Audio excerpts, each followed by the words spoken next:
That's when Evelyn met him, and that's when I met him. And she saw a lot of him. I don't think I did, probably. That relationship seemed to click along pretty fast because before I knew it, they were engaged, and Evelyn was taking her, what do you call it, instructions with the Catholic Church.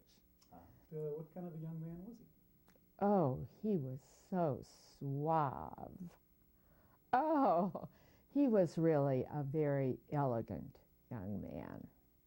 Very. Yes, I was impressed. Of course, my sister was too.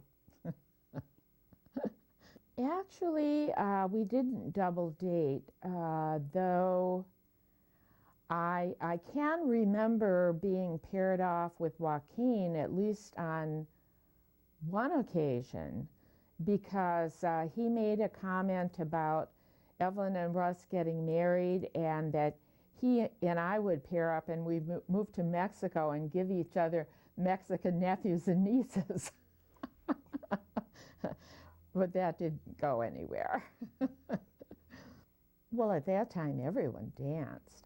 Dad was dancing swing? Well, no, I can't really swear to that. I'm not sure I ever saw him do that. But Evelyn and I did. He was probably more dignified than that. Yes, I was their maid of honor. Tell me about the wedding. About the wedding. We were married in the Catholic Church in Baraboo, and it wasn't in wartime. It was not your normal, the bride in a long flowing white gown. You've probably seen pictures of the wedding. We went through a period where it was chic to be married in a business suit or something like that. And the one thing that I do remember about the wedding is that the best man was Russ, is your dad's best friend.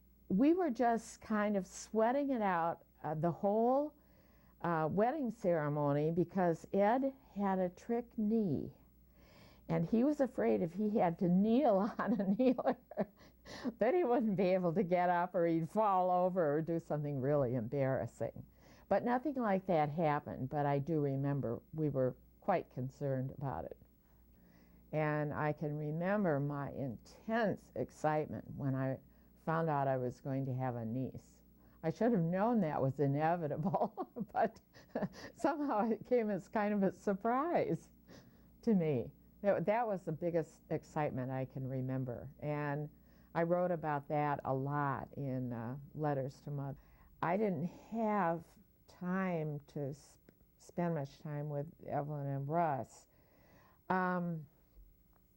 When we lived in Cleveland, though, Mother and Daddy brought Evelyn and the girls, Terry and Mary, out to visit me. We were living in a house trailer, but in a park where they had some little like motel rooms, and so we were able to get accommodations for them. And Terry got sick and threw up on her plate, and it was quite a scene. Things really haven't changed with Terry.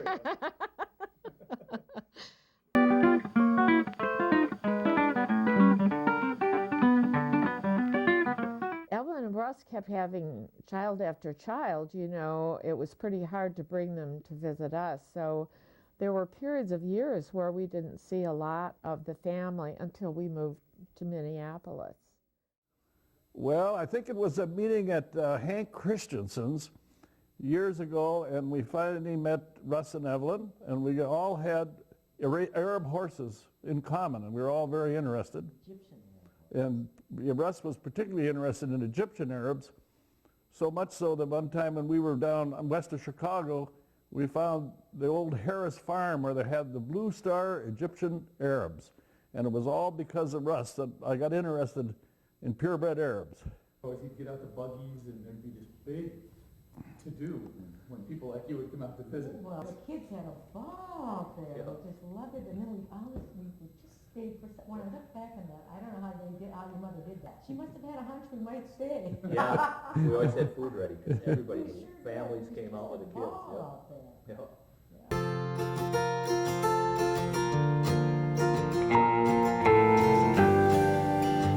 Well, when we started the company in the late 50s, we were very optimistic, but also aware of the fact that no new company had been started in Minnesota for many years, and we were somewhat awed by that.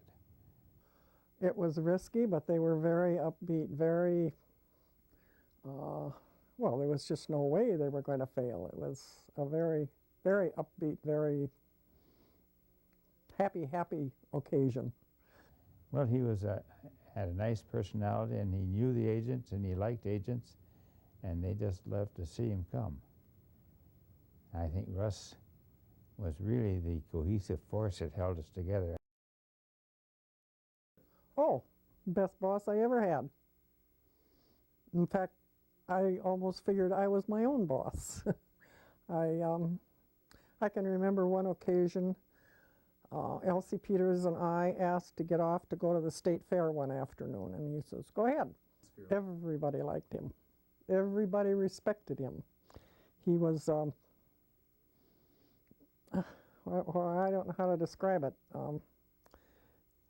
He wasn't a pushover. He knew what he wanted, but people just seemed to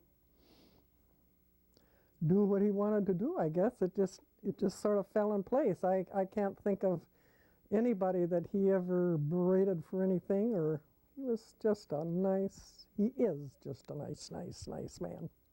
The insurance industry had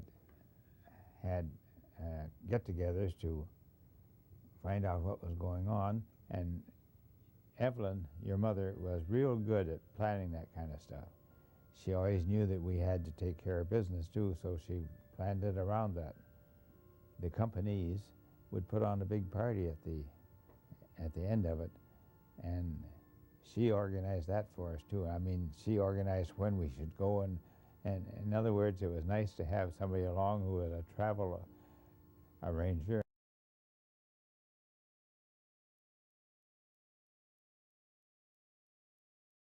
The thing that I am really, that I remember the most and that I am the most grateful for is that when the children's father and I divorced, the other kids were older, but Patty really needed a male in the family, and your dad just slid right into the role. I mean, he was the most wonderful father figure to her. I have never stopped being grateful for that, because that was so important in her life. And obviously that's why she still has a love affair with horses. Well, Russ came up with this very grand plan, and it was especially for my boys, in that, again, the boys, Russ's and Evelyn's boys were gone, and so they needed someone to help along with the cows. And one of the things that Russ came up with was a Scottish, help me out here, Scottish Highlander, which was to give small calves so that the heifers would not have difficulty. But just as a backup, he wanted the boys around on a kind of a call basis. And for this favor, then, he was willing to give them, I believe it was either a full or a half a cow when he sold them. And so the boys were on call. Hardly ever did they get called, but it was a good situation, because they would go down, and especially Jeff. Jeff and Russ got along very well together, and they would chat about the cows, and it became quite a conversation for us here also as to what Russ's cows were doing and what kind of calves were being produced by this new type of bull with this very long hair and extremely long horns. And so yes, we enjoyed the cows, and I know Russ was very interested in them, and as time went on, my dad also got involved and would end up buying some of Russ's excess calves in when the fall came. And then, so they would make their way down to Martin County, and my dad would fatten them and later sell them.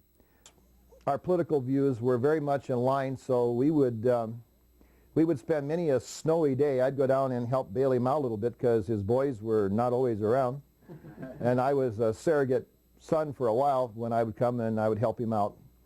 And we would drink hot coffee with Evelyn, and we would talk about all the political issues. And it's a good thing that all of us agreed at the table at the same time, because I would never want a good argument with Russ, because he was very opinionated, is very opinionated.